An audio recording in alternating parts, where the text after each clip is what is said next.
Hello, I'm Jared Weiss, Vice President of Cancer Grace and a medical oncologist at University of North Carolina, Chapel Hill, and I'm here with my colleague.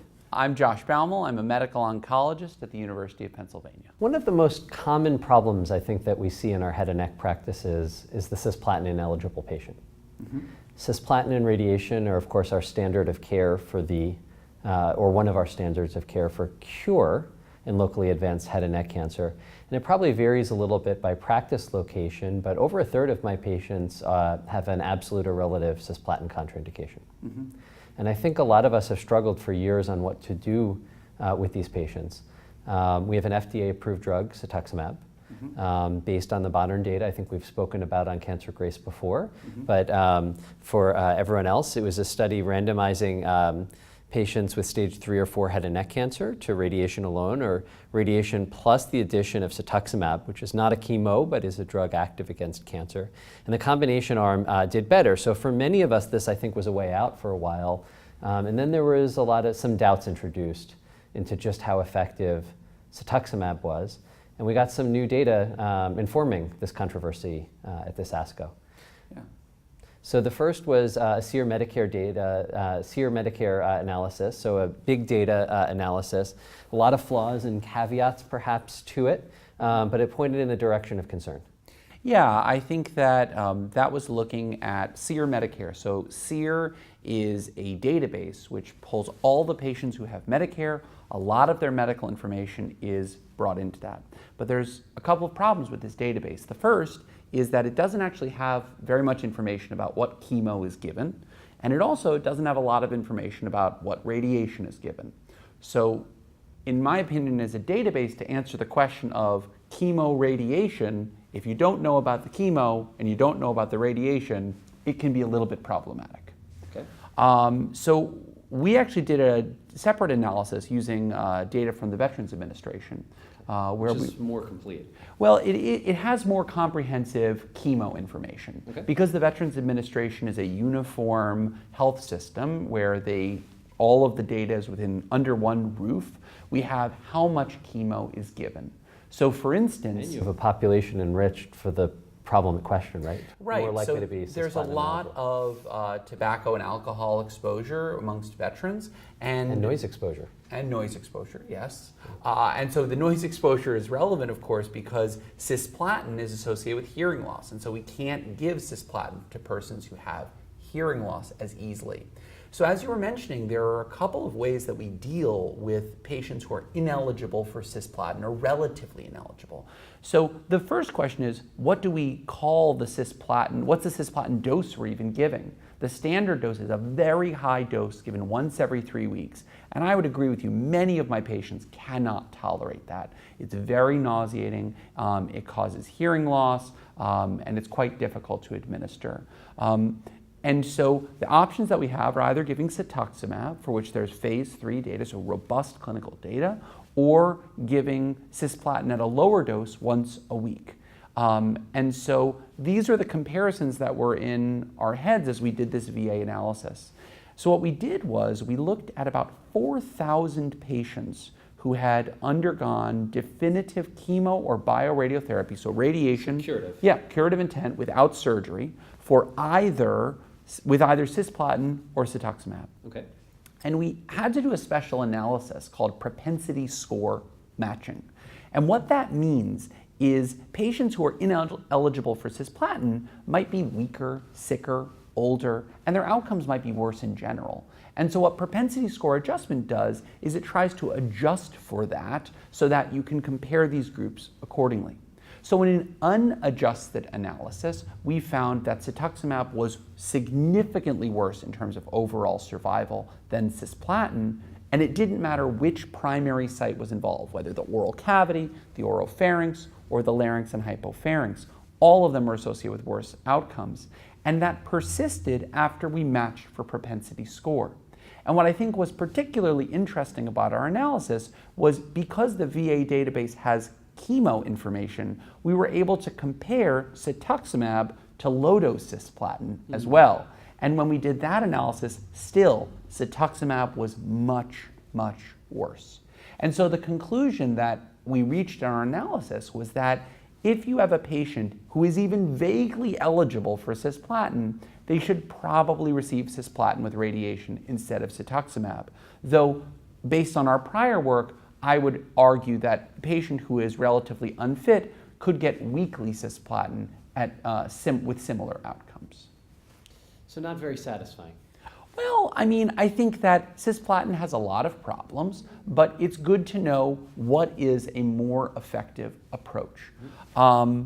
It would be better, though, if we had other regimens that would have better outcomes for these patients with less toxicity. While the toxicity of weekly cisplatin is relatively manageable, there's still a lot of nausea. There could be renal failure, hearing dysfunction, mucositis. These are not appealing options for patients, and it would be great if we could improve outcomes for them. Now, I think what a lot of us were waiting for were data on the combination of immunotherapy and radiation, right? It's all the rage in incurable disease. I think we covered a lot of that data last year, and I think the hope was that this could combine with radiation and be perhaps more effective, perhaps more tolerable. And we saw data on that this year. Yeah, we did. In the locally advanced setting, we saw a number of trials that tried to combine cetuximab, which we've just been speaking about the limitations of, but combining cetuximab with immunotherapy. Now, we don't have any efficacy data, really, at this point with that. 4 or 5 studies. Yeah, what we have is, it looks safe.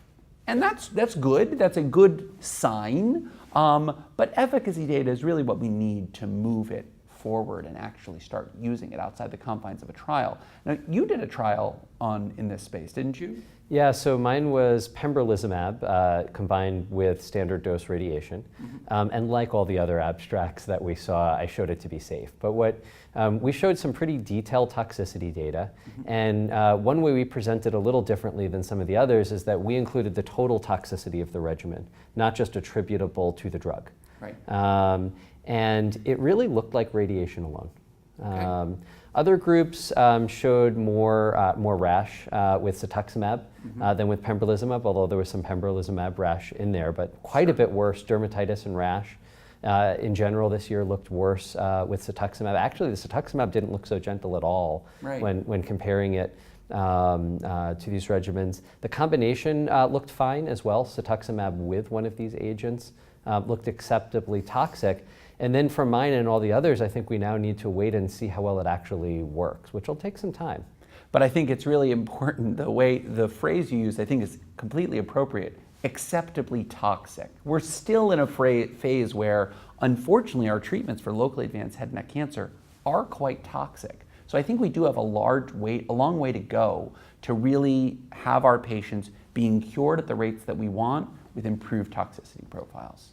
Well, 7 weeks of radiation is pretty toxic. Yeah, it is. To start with. So we may be saying, well, did I, celebrating, I didn't make it worse, right. but no immunotherapy protects against those side effects. Right, and so I'm wondering, one of the things that I've thought about, and this is something that people are trying to do, is to de-intensify these approaches. And there's a lot of ways that you can de-intensify treatment, whether it's less radiation, whether it's different systemic therapy agents. I'm hopeful that in the future we'll be able to do this. However, I do want to say that it's important that we not pull back completely because these are cancers that aren't always cured. Despite the fact that with HPV positive cancers we have pretty high cure rates, they're not always cured. And I would hate to miss an opportunity to cure a patient out of a desire to just de-intensify the treatment, because unlike lymphoma, where we've also done some de-intensification approaches,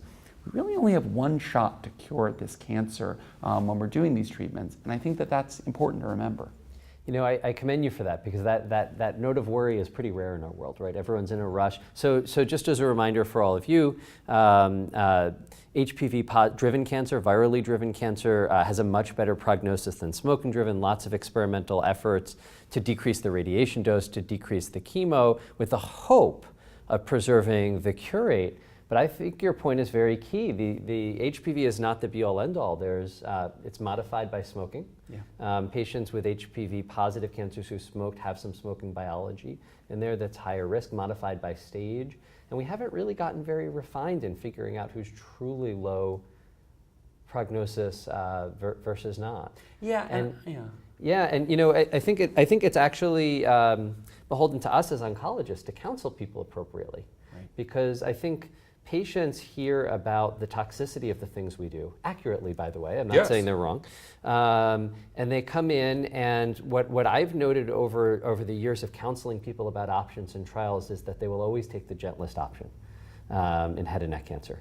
Maybe not in every cancer, but there's a definite theme that way, where if you offer something more likely to cure versus something gentler, most people I've seen take the gentler. And I think it's our job, maybe not to hit people over the head with it, but to explain what happens when you don't cure, and to reinforce that's real, and that's why we sometimes push for aggression. I mean, one of the things that I always try to think about when we're talking about HPV-positive head and neck cancer is we often say that the cure rate for an HPV-positive head and neck cancer in a never or rare smoker is around 90%.